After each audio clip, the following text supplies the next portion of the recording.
Hello friends, today I'm going to deal with finite and non-finite verbs. Many of the students they get confused, so I'm going to take this topic in detail. So finite verbs. Finite verb is the one which has a subject, expressed or implied. Now, I hope all of you understand subject. Subject is a noun which tells that what the thing is being talked about, right? It can be a word or it can be a phrase as well. So if I say birds fly, fly is a finite verb with subject birds. Who fly? Birds. So birds is a subject. Now what is a finite verb? Verb which has a subject is a finite verb. So fly over here is a verb. Any action word that shows that some action has taken place, that is a verb. And who is doing the action, that becomes the subject. So that becomes a finite verb. Now, the next thing is finite verb changes according to numbers of subject. Like if I say birds, it is going to take the verb fly. Bird, I have changed the subject to singular and the verb becomes flies. So you can see the change in the verb according to the change in the subject. The child is playing. Now, if I say is playing is the main verb, the children are playing. Now, from is it becomes are because we have changed the subject from child to children. So, finite verb, it also changes according to tense. Birds flew at the sound of gun. Now, from fly, it has come out to be flew. So, this kind of verb that has a subject, it actually changes according to the subject. If the number of subject changes, then also it changes. If tense changes, then also it changes. So that's why it is called finite verb. It has been encompassed by the subject. So it is a finite verb. So remember, finite verb is that verb which has a subject and it changes if the subject changes. The number of subject changes, the verb changes. Tense changes, then also the verb changes. So finite verb is essential for independent clause. Now, what is a clause? Now, a clause is, you can say, a group of words. An independent clause can exist on its own, which has a subject and verb. Now, there are two things that are very important in a clause. That is, it should have a subject and a verb. I have made one video on difference between clause and phrase as well, so you can check out that also. So, a clause cannot exist without a subject and a verb. Now, a verb which has a subject is a finite verb. A sentence does not make sense without a finite verb, means it needs to have a subject. A finite verb gives meaning to a sentence. So it is very important for a clause to have a subject. So moving on to non-finite verbs. So non-finite verbs are not bound by tense, person, or number of the subject. Here is an example. Richie hates working. Now, hates, again, hates you can say that is a finite verb, but working is a non finite verb. Hates has a subject, Richie. So, whenever we will change the subject, children hate working, it will come. But the working will never change. working subject ing form of the noun working will not change according to the subject or according to the tense. You can just see over here, my friends hated working. Now from hates I have changed the tense hated, but the working remains the same. He likes swimming. So they. I've changed the subject he to they.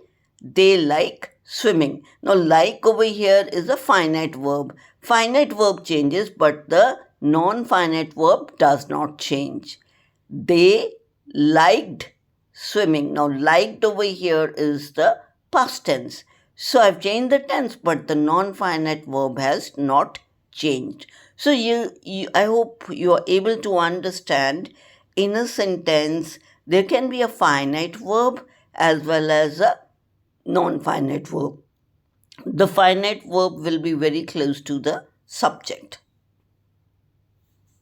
There are three types of non-finite verbs. Infinitive. Now, it is infinitive takes to plus base form of the verb. John is going to wait outside. To wait over here is a verb, base form of the verb. And to always comes with the base form of the verb. So, John is going to wait outside. Now, going has a subject that is John. Now, participle verb does not does the work of both a verb and adjective. It's also called verbal adjective. That participles and gerund I'm going to take up in detail in the next slides.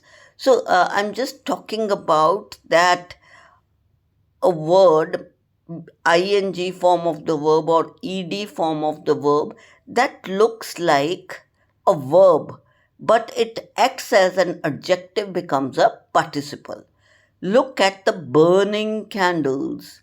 Now the word burning over here is actually a participle because it is acting as an adjective for candles. Sometimes we say it, look, the house is burning.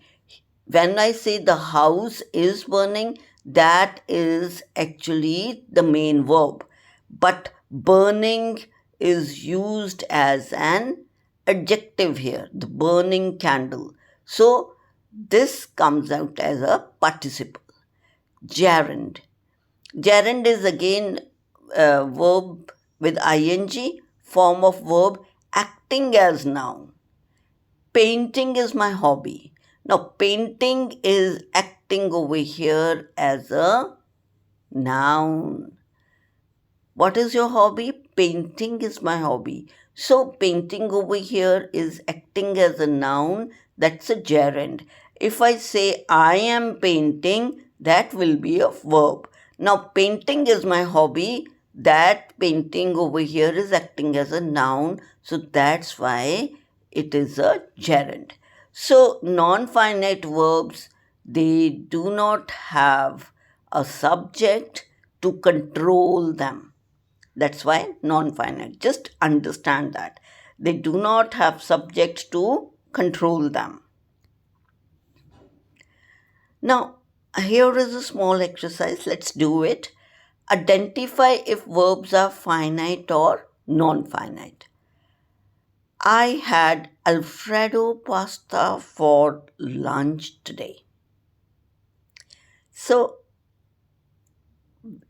just see had. Had over here is a finite verb, right? They brought us some homemade cookies. Brought is a verb here. Do they have a subject? Brought has a subject? Yes. The subject is they. Who brought? They. So this again is a finite verb. Getting down from his caravan, A.R. Rahman waved to his fans. Now, getting down is who got down? getting down from his caravan. A.R. Rahman. A.R. Rahman waved. Waved has a subject. Who waved? A.R. Rahman. A.R. Rahman and waved. That's a subject and verb. Waved is a finite verb. Getting down is a non-finite verb.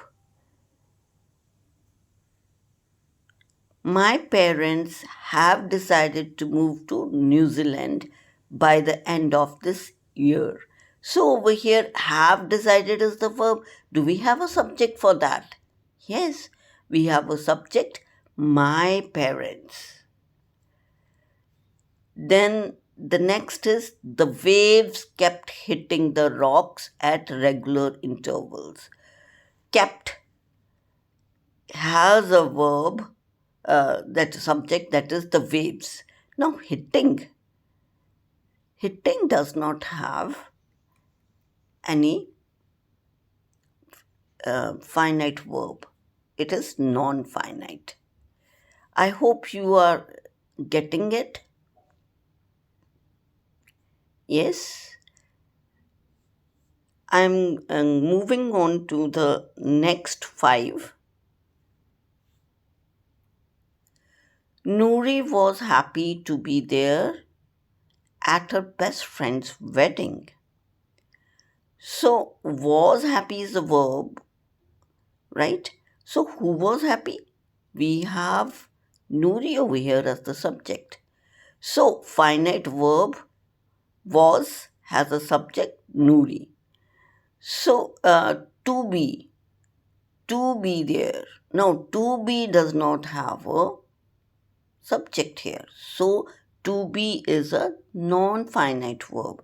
Remember, non-finite verb can be in the form of ing. It can be in the form of to plus base form of the verb. So, it's very easy to detect. Peaches is the name of baby mammoth in movie Ice Age, Dawn of the Dinosaur. So, is over here, we have a verb, subject peaches. So, is a finite verb. Waking up from my nap, I realized I was late to pick up my son from school. So, the first thing what we need to see is we will just underline the verbs. Waking up, we will underline. We will underline I realized I was. So, realized and was, they have the subject I. But waking up does not have the subject. So, waking up is a non-finite verb, and another to pick up, even that does not have a subject. So, to pick up will also a non-finite verb. Martha was listening to her favorite songs as she continued to work. Now, was listening is a verb. To her favorite songs as she continued is again continued to work. She continued. Continued is again a verb. To work is again a verb. Let's see. Was listening. Who was listening? Do we have a subject here? Yes. Martha is a subject. So it is a finite verb. So continued. Do you think we have a subject here? She continued. So again a finite verb. To work. Do we have a subject for to work? No. So non-finite verb to work is a non-finite verb. Chandra's phone screen was broken.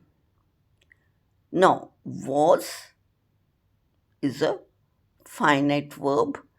Whose phone screen? Chandra's. Chandra's phone screen was broken. I hope you are getting it. Next is the teacher noticed that the students were not ready for the test, so she let them revise. So the teacher noticed. Who noticed? Teacher. Were not ready. Who were not ready? Students.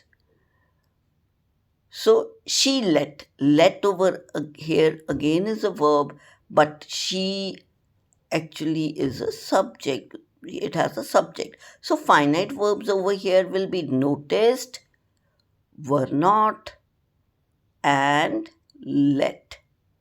These all are finite. And finite verbs, and then non-finite verb is revise over here. What did she allow? She made them, let them revise. So, as it was raining, the program was cancelled. Now, finite verb was raining. Now, it is a subject for raining. Was cancelled, program was a subject for cancelled. So, finite verbs was raining and was cancelled, they have their own subject, so it is a finite verb. There are no more copies left. Are has a subject there, right? And left again, it has a subject, copies. It's finite verb. Mazika texted Divya the moment their favorite song started playing. So over here, the verbs are texted and started playing. Texted. Texted has a subject. Yes, it has subject, Mazika. And started playing has a subject. What started playing? Song started playing.